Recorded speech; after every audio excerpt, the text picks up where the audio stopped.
Canadian SMBs face increasing fraud losses. Google offers AI-enabled security to businesses of all sizes.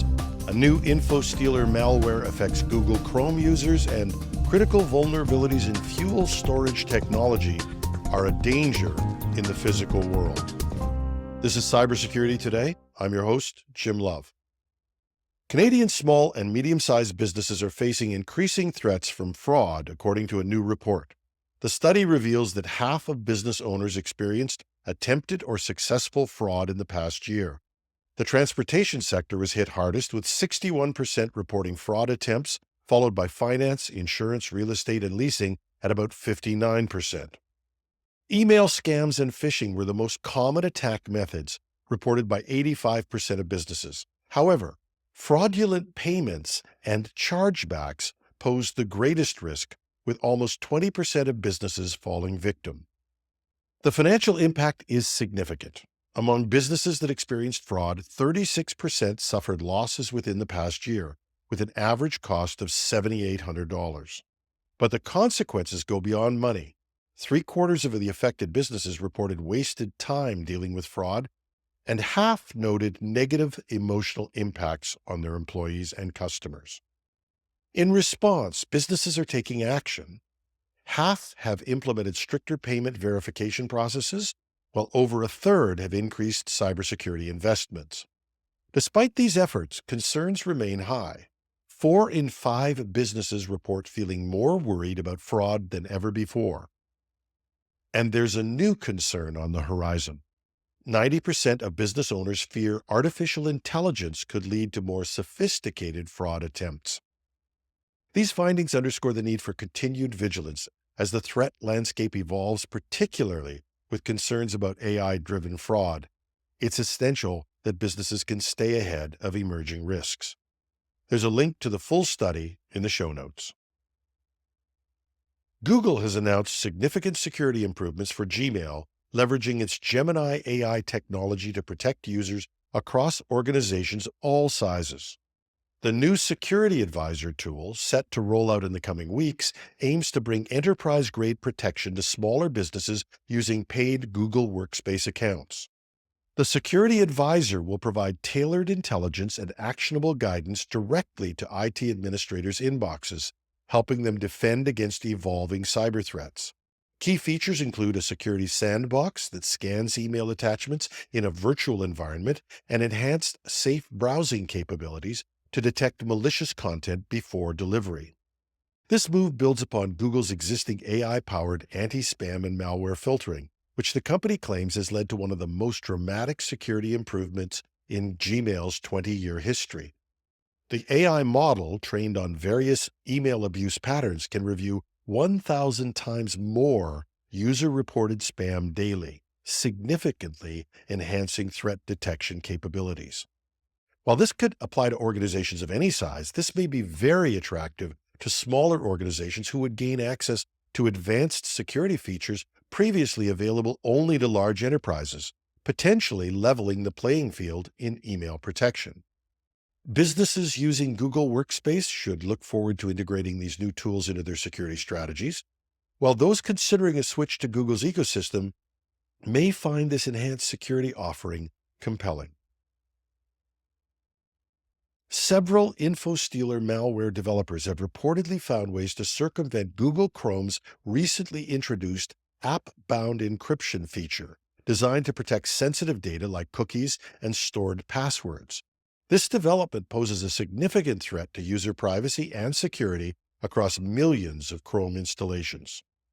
App-bound encryption, introduced in Chrome 127, uses a Windows service with system privileges to encrypt cookies and passwords.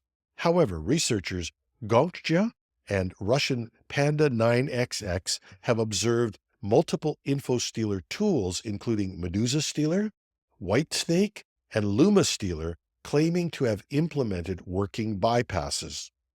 Gongcha confirmed that the latest variant of LumaStealer can successfully bypass the encryption feature in Chrome 129, the most recent version.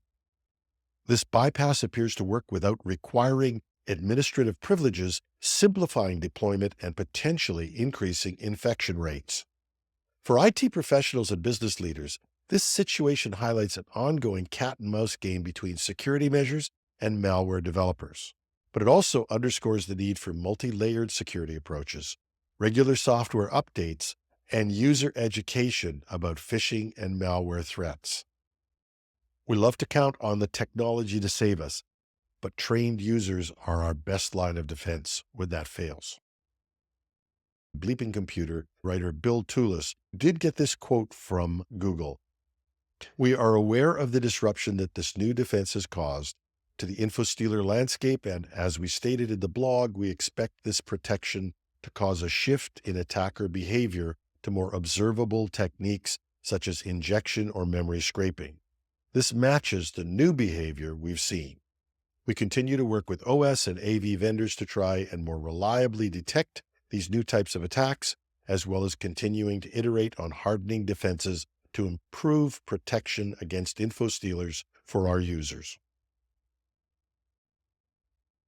Cybersecurity researchers have uncovered 10 severe software bugs in automatic tank gauge ATG systems used to monitor fuel levels in storage tanks across critical infrastructure facilities. These vulnerabilities potentially expose thousands of devices to cyber attacks, with the United States facing the highest risk. The flaws, discovered by BitSight and reported to the U.S. Cybersecurity and Infrastructure Security Agency, CISA, affect products from major vendors including Dover Fueling Solutions, OPW Fuel Management Systems, Franklin Fueling Systems, and Omtech.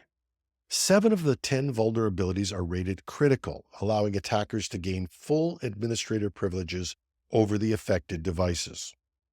Now, despite a 6-month coordination effort between CISA, BitSight, and vendors, an estimated 1,200 to 1,500 devices remain vulnerable. The bugs could enable remote attackers to cause physical damage, such as tank overflows or disabling critical alarms, posing significant environmental and safety risks. Pedro Umbelino, BitSight's principal research scientist, told the Register that it's an exploit that moves something, so you have an impact on the physical world. Specifically, vulnerable ATGs can be used to cause real-world physical and environmental damage, and BitSight has seen these vulnerable products in use at gas stations, airports, government systems, manufacturers, and utility companies, he added. This situation highlights an urgent need to conduct thorough audits of industrial control systems for potential vulnerabilities and update affected systems to the latest patch versions where these are available. And regardless of whether these vulnerabilities affect your organization, it's a reminder to develop and maintain robust incident response plans for potential breaches in critical industrial control systems. There are potential real-world consequences for cybersecurity vulnerabilities in critical infrastructure, and that critical infrastructure is being attacked more and more frequently. That's our show for today. You can look for links from some of the stories at our news site, technewsday.com. I'm your host, Jim Love. Thanks for listening.